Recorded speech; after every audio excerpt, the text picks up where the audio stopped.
There's a generation that is rising up of prophetic messengers, burning ones, that are going to know what it is to walk in the Spirit and to live in the Spirit, where they're going to know what it is to be intimately connected with God, to fall in love with Him, to burn never-ending night and day, where they don't live on this earth to try to satisfy their human desires.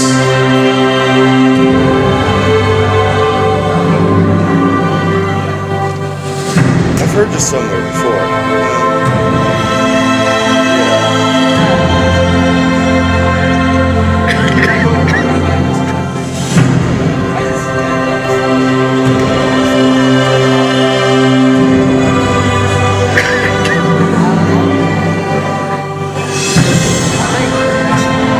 There is a cost associated with seeing heaven manifest on earth. It's not going to come without your death. If you want God to blow up your life, you better lay down and die and get out of the way.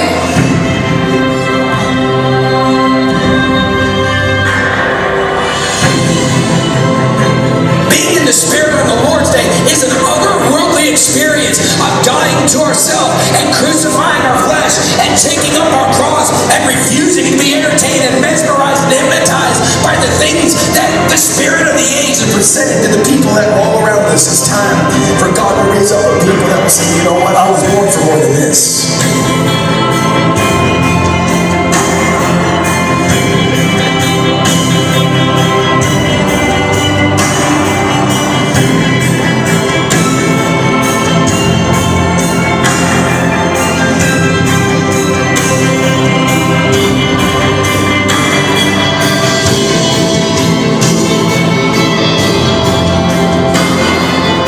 God's raising up a people that wake up every morning trembling and burning, coming out of the dream of God that shakes the core.